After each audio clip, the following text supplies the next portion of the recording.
जी से प्रश्न है कि माया किसे कहते हैं?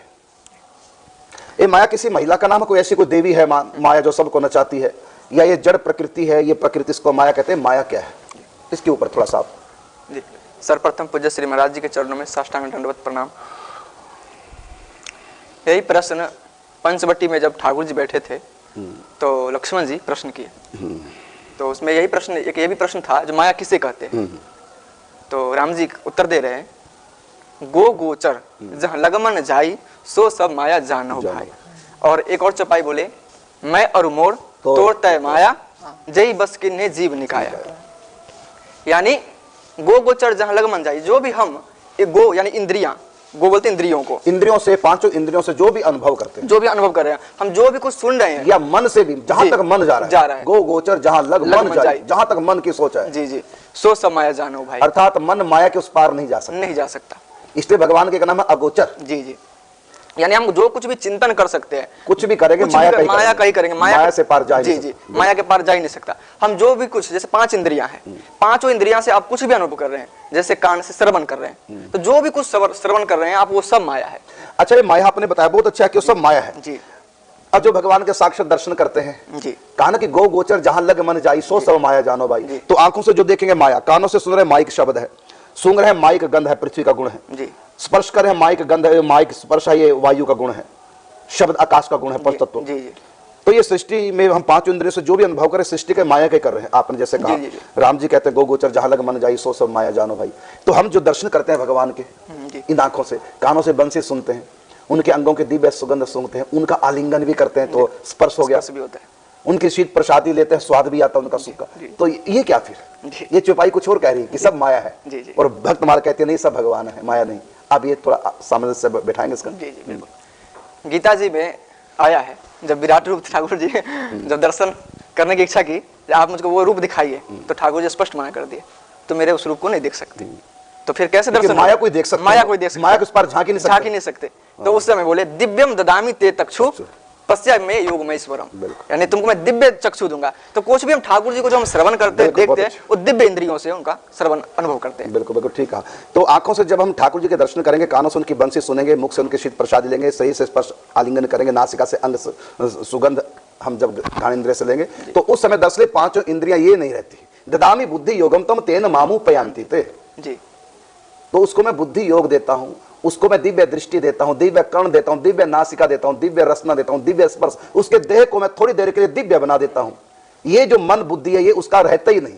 तो गो गोचर जहां लग मन जाई सो सब माया जानो भाई। तो 5 इंद्रियों से और मन से, बुद्धि से जो भी हम बुद्धि से जो भी सोचेंगे माया के बारे में, मन जहां भी चिंतन करेगा माया का, आंखें जहां तक भी जाएंगी माया का दर्शन होगा। तो गो गोचर जहां लग मन जाई, सब तो माया है, भगवान राम जी कहते हैं। अब प्रश्न है कि जो हम भगवान का अनुभव करते हैं 5 इंद्रियों से और मन से भी, मन में भगवान भीतर प्रकट होते हैं, क्या वो माया? तो उत्तर दिया कि दरअसल वो मन होता ही नहीं, वो बुद्धि होती नहीं। ददामी बुद्धि योगम तम तेन मामू पयांति ते, मैं उनको बुद्धि देता हूं, बुद्धि योग मेरी तरफ से उनको, मैं उनको दृष्टि देता हूं, दिव्य दृष्टि, मैं उनको दिव्य कान देता हूं, अपने अंग की सुगंध बोले तो मैं उनको दिव्य नासिका देता हूं। उस समय वो दरअसल ये 5 तत्वों का शरीर ना होकर के इसके स्थान पर थोड़ी देर के लिए प्रभु की अनुभूति करने के लिए 6 सेंस वो परमात्मा देते हैं। आपने दूसरी चौपाई और बोली थी, जी जी, मैं और मोर, जी, यही भाव था। ये भी बहुत अच्छा इसका संकेत है। दूसरी परिभाषा है माया की, एक परिभाषा दी, अब दूसरी परिभाषा। जी, तो गोस्वामी जी यही कह रहे हैं, क्योंकि वैष्णवों का तो यही सिद्धांत है, सिया राम, जी जी, सिया राम मैं सब जग जाने करहु प्रणाम जोरी जुग पानी। अब दोनों बात है, गो गोचर जहाँ लग मन जाई सो सब माया जानो भाई, माने जो भी हम देख रहे हैं वो सब माया है। और एक जगह गोस्वामी जी कह रहे हैं ये सब सीताराम ही है। तो इसका ये दोनों विरोधाभास भी हो रहा है।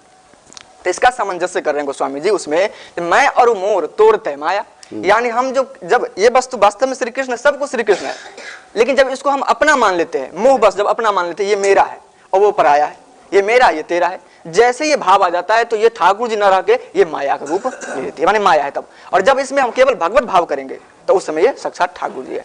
यानी मैं और मोर तोड़ते माया जय बस किन्ने जीव निकाया। इसने मेरे पन्ने तेरे पन्ने, मैं पन्ने और तुम्हारे पन्ने, इसने जीव को बंधन में डाल रखा है। मैं और मोर, मोर ये माया है जी, तू और तेरा ये भी माया है जी। लेकिन हाँ बोलो बोलो जी, इसमें भी सावधानी है। हाँ।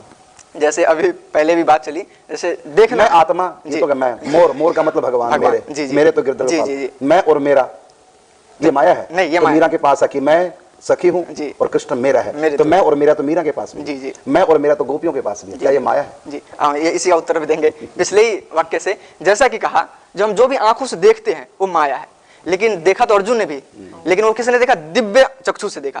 उसी प्रकार जब हम दिव्य भाव, ये ठाकुर जी हमारे, ये साधारण भाव नहीं, ये माया का भाव नहीं है, ये दिव्य भाव है, और इसी भाव को हमको शुद्ध करना है। आत्मा के दो भाव है, एक मैं और एक मेरेपन का, यानी आत्मा ज्ञान स्वरूप है और मैं किसी का हूं, प्रेम स्वरूप भी है आत्मा। तो आत्मा का जो असली वास्तव में जो स्वरूप है वो मैंपन का है। यदि मैं ब्रह्मास्मि, ये अहम भाव आ जाए तो मुक्त हो जाएगा वो। और मेरे ठाकुर जी है, इस भाव में यदि प्रतिष्ठित हो जाए, केवल मेरे ठाकुर जी हैं, मेरे तो केवल ठाकुर जी हैं, इस भाव से भी मुक्त हो जाएगा वो। तो यानी शुद्ध ये मेरा बिल्कुल ठीक है। इसकी 3 परिभाषा है, मैं और मोर तोर ते माया, इसकी 3 परिभाषा। जी। पहली तो यह है कि मैं और मेरा ये माया है, अर्थात देहात्म बुद्धि। मैं शरीर हूं, ये मैं, जबकि मैं शरीर नहीं, मैं आत्मा हूं, लेकिन अज्ञानवश हम मैं किसको मानते हैं? शरीर को। तो ये माया है, मैं और मोर, अर्थात शरीर से रिलेटेड जो भी हमको अपना दिखाई दे रहा है, ये घर मेरा, मकान मेरा, पति मेरा, बेटा मेरा, ये शरीर से के संबंध को लेकर जहां भी मेरापन, ये माया है। मैं का मतलब देहात्म बुद्धि, और मेरे का मतलब ये संसार को मैंने मेरा मान लिया, माया है। फिर कहा कि तू और तेरा, क्या ये भी माया है? ये भी कहता है माया है। ये मेरा है और ये तेरा है, ये मैं हूं, ये तू है। मैं और तू में भेद है, जबकि मानना चाहिए मैं भी आत्मा, तू भी आत्मा, मैं भी सोहम, तू भी सो, मैं भी प्रभु का, तू भी प्रभु का, समता करनी चाहिए। लेकिन हम विषमता, मैं और तू दो करके मानते हैं, ये माया होगी। मैं और तू और मेरा और तेरा, ये माया है। जबकि मानना क्या चाहिए? सब कुछ प्रभु का, प्रभु हमारे, इस रिश्ते से सब कुछ हमारा है, हमारे लिए कोई पराया है ही नहीं, होना तो ये चाहिए। तो ये जो मिश्रण है, मैं, मेरा, तू और तेरा, ये चारों, या तो फिर ऐसा करो, इसमें से एक हटा दो, या तो मैं मेरा हटा दो या तू तेरा हटा दो, तब ये भगवत रूप हो जाएगा। कैसे? मैं और मेरा इतना मानो मेरा संसार को कि मेरे लिए कुछ भी पराया नहीं है, सब मेरे हैं। मानिए सब ही राम के नाते। मेरे तो गिरधर गोपाल, भाई मेरे बाप की संपत्ति मेरी हुई कि नहीं? मेरे बाप की हर वस्तु मेरी हुई कि नहीं? तो जब कृष्ण को मेरा कह दिया, ये सारी संपत्ति, सारा संसार कृष्ण कहे, तो ये संसार मेरा हुआ कि नहीं? सब कुछ मेरा है। तो मैं और मेरा, दो चीजों को मानो, तू और तेरा ना मानो। मैं और मेरा, मैं आत्मा हूं और ये सब कुछ मेरा है प्रभु के नाते, तो मैं और मेरा मान लो। अगर मैं और मेरा नहीं मान सकते, माने मेरा इतना मानो कि कुछ भी यहां पराया नहीं है, सब अपना है। निज प्रभु मैं देखा ही जगत के ही संग करूं विरोध, सब तो मेरे प्रभु के जीव हैं, उन्हीं के स्वरूप है, मैं किससे विरोध करूं? सबको मेरा, पराया किसी को ना मानो। यदि इतना मेरा नहीं मान सकते, यदि तुमने सबको मेरा मान लिया, तो हो गए भव से पार, फिर माया नहीं है। जी। फिर माया नहीं है, फिर तो पार हो गए। तो मैं और मोर इतना मानो। ये अगर इतना नहीं मान सकते, फिर अगली लाइन मान लो, तू और तेरा। एक तू है और ये सब कुछ तेरा है, मेरा कुछ नहीं, ये शरीर तक मेरा नहीं। पराया मानो तो इतना मानो कि शरीर भी मेरा नहीं। ये बोलते हैं वैराग्य। पहला है भक्ति का पथ और ये दूसरा है ज्ञान का पथ। पहली में अनुराग है, सब अपने है, सबसे प्यार करो। दूसरे में वैराग है, सब माया है, कुछ नहीं मेरा। तो कहा कि या तो सबको मेरा मानो, इतना मेरा मानो, मेरे लिए दुनिया में कोई पराया नहीं, या फिर पराया मानो तो इतना मानो कि शरीर भी मेरा नहीं, वैराग्य ले लो, पराया मानो। तो मैं और मेरा मानो, या तू और तेरा मानो। तो माया कब बनती है? जब हम दोनों मानते हैं, मैं और मोर, तो और ते, माया जी। अब माया हो गई। मैं और मेरा कभी माया नहीं हो सकता, तू और तेरा भी कभी माया नहीं बन सकता। माया कब बनता है? जब मैं तू दो हो। देखो, झगड़ा मैं कभी अकेला नहीं कर सकता, तू भी झगड़ा अकेला नहीं कर सकता। एक ने मुझसे कहा कि मैं आपसे झगड़ा करूंगा, हमने कहा कर ही नहीं सकते। वो कहता क्यों नहीं कर सकता? क्योंकि मैं करूंगा नहीं, झगड़ा कभी अकेले हो ही नहीं सकता। कोई कहा कि मैं आपसे प्यार करूंगा, कर ही नहीं सकता। क्यों नहीं कर सकता? क्योंकि प्यार भी दोनों में होता है, अकेला मैं करूंगा ही नहीं। तू कैसे कर लेगा अकेला? तो अकेला ना लड़ सकता है ना प्यार कर सकता है। लड़ाई के लिए, प्यार के लिए तो दो का होना कम से कम आवश्यक है। तो हम माया कैसे छूटे? का मैं तू दो रखो मत, या तो तू तू, या मैं, या मेरा मेरा सब कुछ, पराया कुछ नहीं, या तेरा तेरा सब कुछ, मेरा कुछ नहीं। तो झगड़ा समाप्त। तो माया क्या है? मैं और मोर, तोर ते, माया। ये मैं मेरा और तू तेरा, इन चार बातों का नाम माया है। अकेले नहीं हो सकता, अकेले नहीं हो सकता।